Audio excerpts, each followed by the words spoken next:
Eksklusif, pelatih Persebaya merasa mendapat hadiah setelah mendatangkan penyerang timnas Indonesia ini. Apa yang membuatnya bahagia?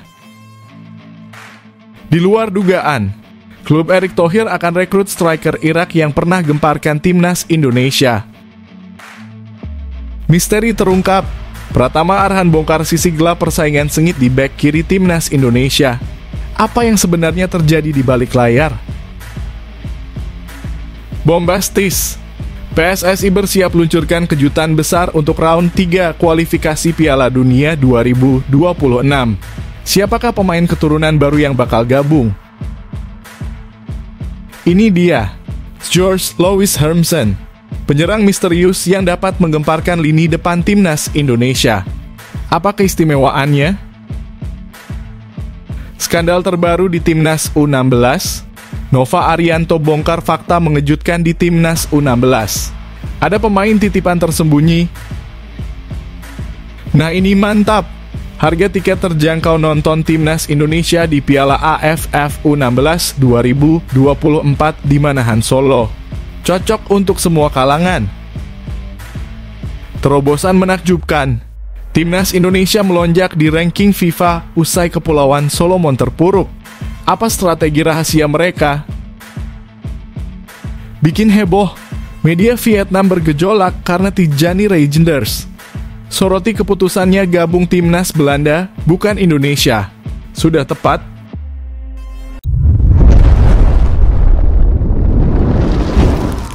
Sebelumnya mohon subscribe channel ini dulu supaya nggak ketinggalan berita terupdate timnas Indonesia.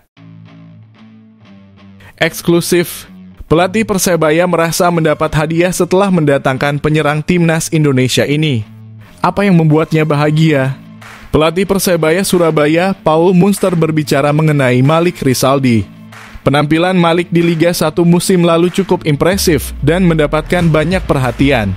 Dalam 33 pertandingan, ia berhasil mencetak 11 gol dan memberikan 4 assist. Setelah meninggalkan Madura United, Malik menjadi incaran banyak tim Liga 1. Namun ia memilih untuk melanjutkan karirnya di Persebaya untuk musim depan. Paul Munster menjelaskan bahwa Malik Rizaldi adalah salah satu pemain incaran utama mereka. Dia adalah salah satu rekrutan awal saya. Saya pikir dia adalah rekrutan pertama, kata Paul Munster. Sebagai pemain timnas Indonesia, Malik dinilai memiliki banyak potensi, terutama sebagai penyerang lokal yang beroperasi di sektor depan. Malik adalah penyerang lokal yang memiliki kualitas signifikan. Jadi, mendatangkan Malik adalah hal yang sangat bagus, ujar Munster. Sekarang ketika dia pergi ke tim nasional, biarkan mereka fokus pada dia dan ketika dia kembali, kita akan siap. Paul Munster yang pernah menjabat sebagai Direktur Teknik Brunei Darussalam memberikan waktu istirahat kepada Malik, terutama setelah ia bertugas di timnas Indonesia beberapa waktu lalu. Munster berharap Malik bisa segera beradaptasi dengan tim. Kami memiliki sedikit waktu istirahat dan kemudian dia perlahan-lahan akan diintegrasikan ke dalam tim, ujar Munster. Saya memiliki harapan yang tinggi terhadap Malik dan semua pemain, baik secara individu maupun sebagai tim. Itulah mengapa mereka ada di sini, tegas Munster.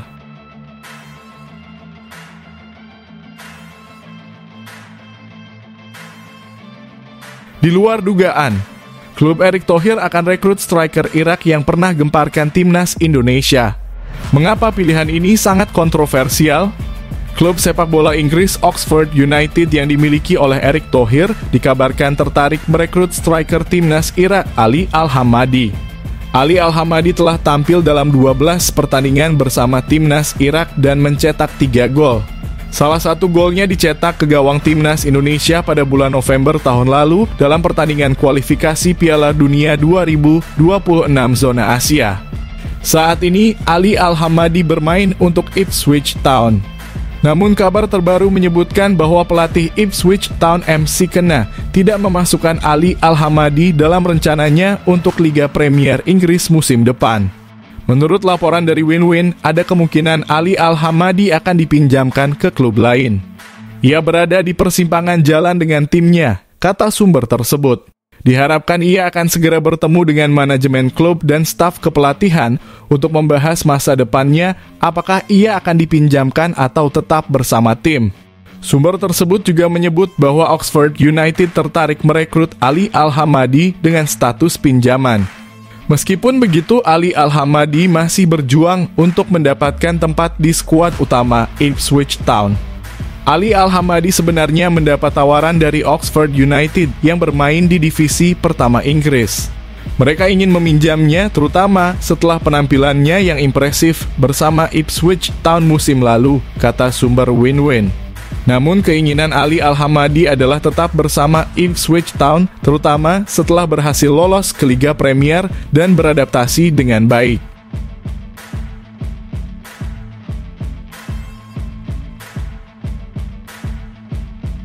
Misteri terungkap, Pratama Arhan bongkar sisi gelap persaingan sengit di bek kiri timnas Indonesia. Apa yang sebenarnya terjadi di balik layar? Kedatangan Calvin Verdonk membuat persaingan di posisi bek kiri timnas Indonesia semakin ketat, mempengaruhi posisi Pratama Arhan, salah satu bek kiri utama skuad Garuda. Namun, Arhan malah menyambut positif kehadiran Verdonk. Ia bertekad untuk banyak belajar dari pemain NEC Nijmegen tersebut. Saya pribadi melihat permainan Calvin sangat luar biasa. Pengalamannya banyak sekali. Bersama timnya, Calvin sudah bermain dalam banyak pertandingan, kata Arhan dalam podcast The Derby. Saya juga belajar. Saya senang dengan situasi ini. Datangnya pemain baru dengan pengalaman lebih baik membuat saya harus belajar, tambah Arhan. Dengan hadirnya Verdonk, peluang Arhan untuk menjadi starter semakin berat. Selain harus bersaing dengan Sahaina Patinama, pemain berusia 22 tahun ini juga harus bersaing dengan Verdonk. Namun tidak hanya 3 pemain ini yang memperebutkan posisi bek kiri di skuad Garuda. Ada juga Nathan Chuaon yang meskipun berposisi alami sebagai bek kiri, sering dimainkan sebagai gelandang bertahan oleh pelatih timnas Indonesia Shin Tae-yong. Selain itu, Yance Sayuri dan Edo Febriansyah juga bisa dimainkan di posisi ini. Arhan mengakui bahwa duduk di bangku cadangan tidaklah mudah bagi seorang pemain. Namun menurut pemain asal Blora ini, hal tersebut wajar demi kepentingan tim. Tentu ada perasaan tidak nyaman di dalam hati. Namun kembali lagi ini semua untuk tim, ujar Arhan. Memang ada perasaan itu. Namun Coach Shin sudah bilang bahwa yang bisa dimainkan hanya 11 pemain. Tidak semua bisa dimainkan. Jadi harus berkorban. Semua pemain sudah paham, tegas Arhan.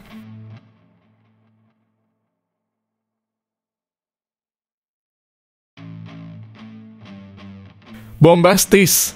PSSI bersiap luncurkan kejutan besar untuk round 3 kualifikasi Piala Dunia 2026. Siapakah pemain keturunan baru yang bakal gabung? PSSI membicarakan peluang pemain keturunan baru untuk memperkuat timnas Indonesia pada putaran ketiga kualifikasi Piala Dunia 2026 zona Asia. Hal ini diungkapkan oleh anggota Komite Eksekutif PSSI, Arya Sinulinga. Arya Sinulinga mengatakan bahwa PSSI optimis pemain keturunan baru akan siap membela timnas Indonesia pada putaran ketiga kualifikasi Piala Dunia 2026 zona Asia. Babak ini dijadwalkan berlangsung dari 5 September 2024 hingga 10 Juni 2025. Pengundian untuk putaran ketiga akan dilakukan pada 27 Juni 2024 di Kuala Lumpur, Malaysia. Pada putaran ini, tim akan dibagi ke dalam 3 grup yang masing-masing terdiri dari 6 tim.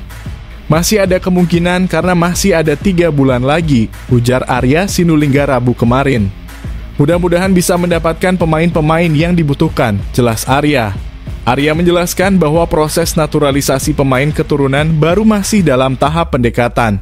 Biasanya kami komunikasi dulu, komunikasi sudah dilakukan. Tapi proses administrasi belum kami lakukan. Pembicaraan sudah dilakukan, tapi masih jauh, tapi kami butuhkan, jelas Arya Sinulinga. Saat ditanya tentang jumlah pemain yang dibidik, Arya belum mau memberikan rincian. Belum tahu, kami masih cari, belum mau janji. Ada yang mengatakan Kevin Dix dan Ole Romeni, tapi belum berani kami ungkap karena masih bicara-bicara non-formal, tegas Arya. Sebelumnya dilaporkan bahwa PSSI sedang membidik Kevin Dix dan Ole Romeni untuk bergabung dengan timnas Indonesia seperti yang disampaikan oleh pengamat sepak bola Indonesia, Roni Pangemanan. Saat ini, Kevin Dix bermain untuk klub Denmark FC Copenhagen. Sejak bergabung pada Juli 2021, pemain berusia 27 tahun ini telah tampil dalam 126 pertandingan dengan mencetak 11 gol dan 16 assist. Sementara Ole Roemeny yang merupakan seorang striker bermain untuk FC Utrecht. Sejak bergabung pada Juli 2023, pemain berusia 23 tahun ini telah tampil dalam 18 pertandingan dengan mencetak 1 gol.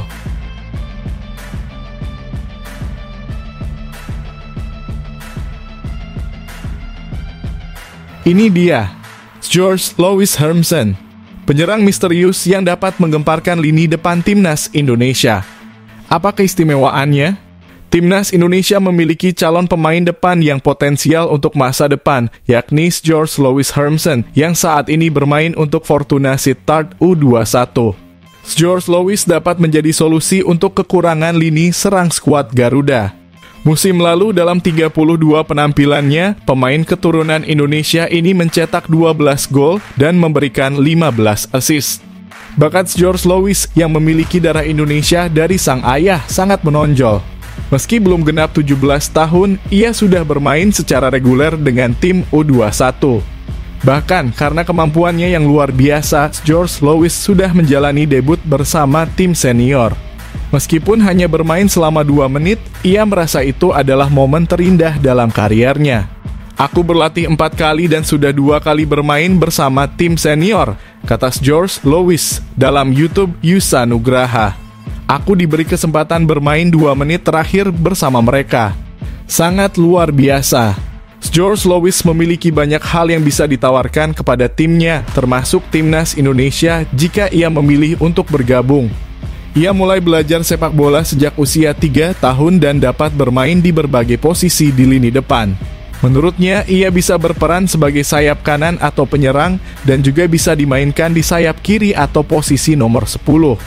Namun, saya lebih suka dimainkan di sayap kanan karena lebih bisa menggunakan kecepatan saya, ujar George Louis. Saya juga punya kelebihan melewati lawan dalam duel 1 lawan 1. Pergerakan tanpa bola saya juga cukup bagus, sambung George Louis.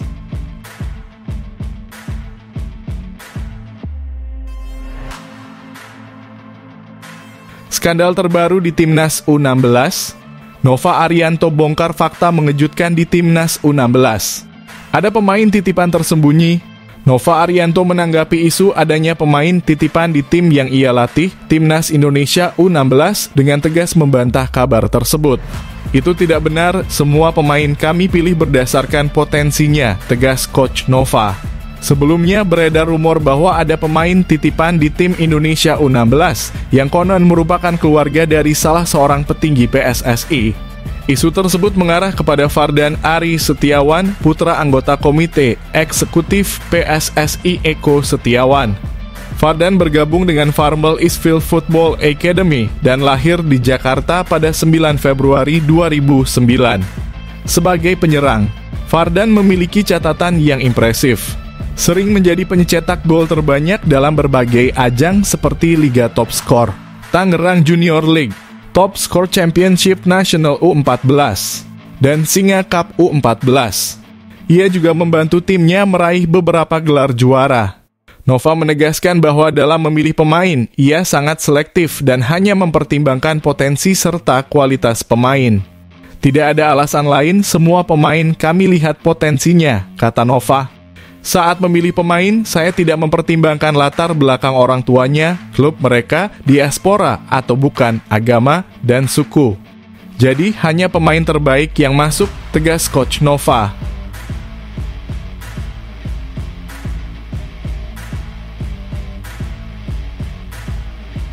Nah ini mantap!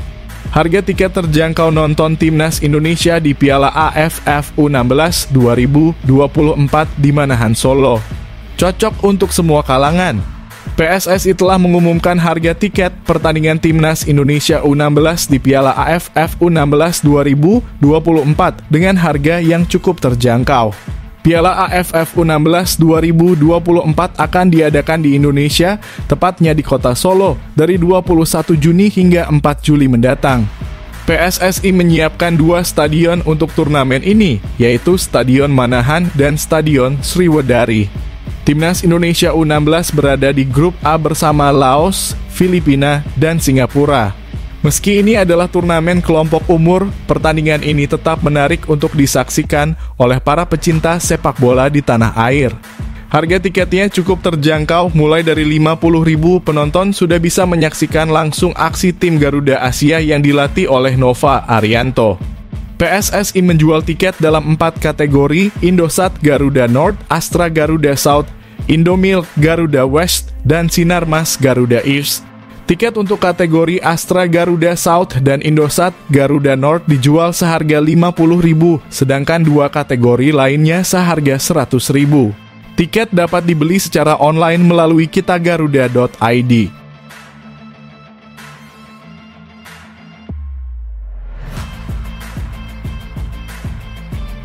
Terobosan menakjubkan.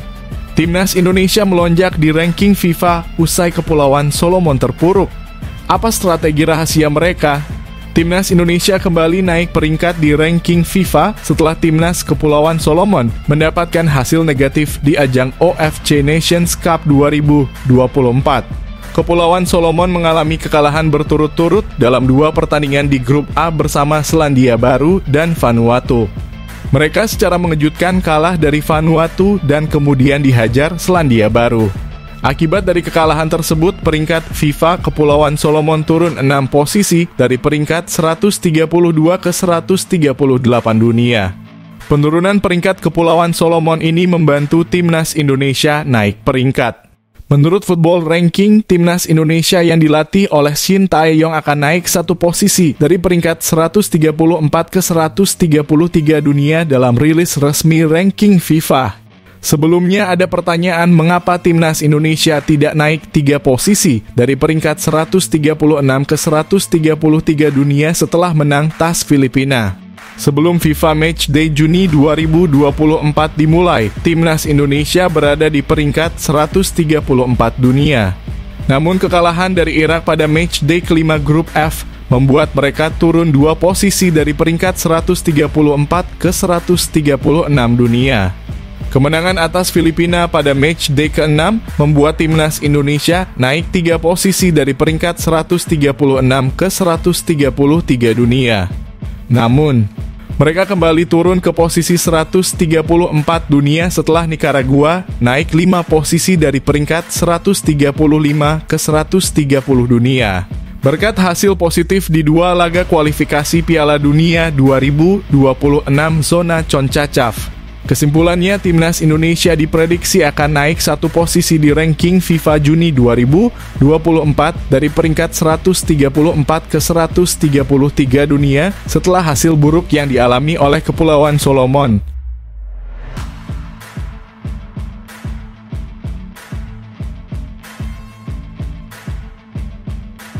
Bikin heboh, media Vietnam bergejolak karena Tijani Reijnders. Soroti keputusannya gabung Timnas Belanda, bukan Indonesia. Sudah tepat.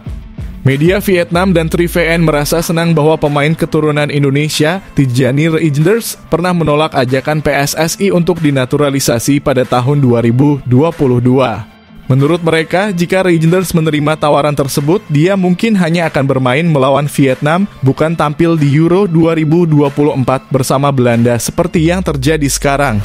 Dan Tri seakan ikut gembira dengan keputusan Reijnders yang memilih tetap fokus untuk bergabung dengan Timnas Belanda. Keputusan pemain AC Milan itu ternyata berbuah manis karena kini Reijnders menjadi salah satu pemain andalan di lini tengah Timnas Belanda. Dia sering mendapat kesempatan bermain termasuk di Euro 2024. Reijnders melakukan debut di turnamen sebesar Euro saat Timnas Belanda melawan Polandia di grup D Euro 2024. Dia bermain penuh selama 90 menit dan membantu Belanda meraih kemenangan atas Polandia. Melihat Reijnders bersinar di Euro 2024 dan Tri menilai hal tersebut tidak akan terjadi jika pemain berusia 25 tahun itu ikut program naturalisasi PSSI pada tahun 2022. Menurut mereka, jika bermain untuk Timnas Indonesia, Reijnders hanya akan berkompetisi di turnamen tingkat Asia dan melawan tim seperti Vietnam. Tijani Reijnders mendapat undangan dari Federasi Sepak Bola Indonesia pada 2022.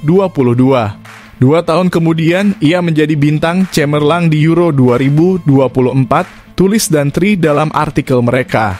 Tidjani Reijnders bisa saja menjadi lawan tim Vietnam jika menerima undangan dari Federasi Sepak Bola Indonesia pada 2022.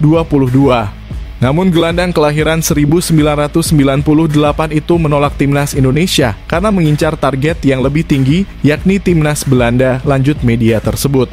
Mimpinya pun akhirnya terwujud. Tidjani Reijnders berkostum oranye untuk bertarung di Euro 2024. Ini merupakan turnamen besar pertama dalam karier pemain AC Milan tersebut, tutup dan 3VN. Reijnders melakukan debutnya untuk timnas Belanda pada September 2023 lalu. Hingga kini ia sudah mencatatkan 10 penampilan untuk timnas Belanda dan jumlah tersebut kemungkinan akan terus bertambah, terutama karena Belanda masih bermain di Euro 2024.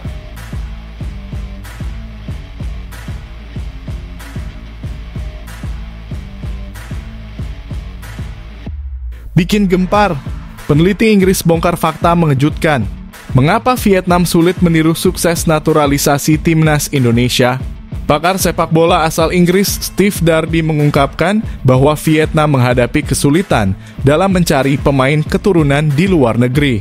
Pemain keturunan telah menjadi tren baru di sepak bola Asia Tenggara, termasuk di Indonesia. Kehadiran pemain keturunan terbukti meningkatkan kualitas timnas Indonesia di bawah asuhan Shin Tae-yong. Baru-baru ini timnas Indonesia berhasil lolos ke putaran ketiga kualifikasi Piala Dunia Zona Asia untuk pertama kalinya. Peningkatan performa ini membuat publik Asia Tenggara memberikan perhatian khusus pada strategi ini. Beberapa negara kini diminta mempertimbangkan penggunaan pemain keturunan, termasuk Vietnam. Steve Darby, pakar sepak bola asal Inggris, adalah salah satu yang mendukung langkah ini. Menurutnya, Federasi Sepak Bola Vietnam harus mulai mencari pemain keturunan Vietnam di seluruh dunia. Sepak bola Vietnam harus segera memulai pencarian pemain profesional keturunan Vietnam yang bermain di seluruh dunia, ujar Darby. Para pemain tersebut mungkin memiliki rasa patriotisme dan kebanggaan yang sama dengan pemain yang lahir di Vietnam. Darby juga menyarankan menggunakan jejaring sosial sebagai alat untuk mencari pemain keturunan Vietnam. Ia menekankan bahwa VFF harus mulai mengerahkan upaya pencarian profesional di komunitas besar Vietnam seperti di Amerika Serikat, Australia, atau Eropa Timur. Menurutnya ada banyak pemain berbakat yang bermain di negara-negara tersebut dan VFF perlu secara aktif mengupayakan dan memperhatikan sumber daya manusia ini. Namun Darby menentang penggunaan pemain naturalisasi yang tidak memiliki garis keturunan Vietnam. Saya menentang penggunaan pemain naturalisasi yang bukan berasal dari Vietnam. Ini hanya menciptakan pemain bayaran dan agen akan memanfaatkannya untuk mendapatkan keuntungan, jelas Darby. Meskipun begitu, Darby mengakui adanya kesulitan dalam mencari pemain keturunan Vietnam. Bagian tersulit menurutnya adalah menemukan pemain yang ayahnya bukan orang Vietnam, karena orang-orang Eropa biasanya menggunakan nama belakang ayah mereka. Bagian tersulitnya adalah menemukan pemain yang ayahnya bukan orang Vietnam, karena orang Eropa menggunakan nama belakang ayah mereka, tutup Darby.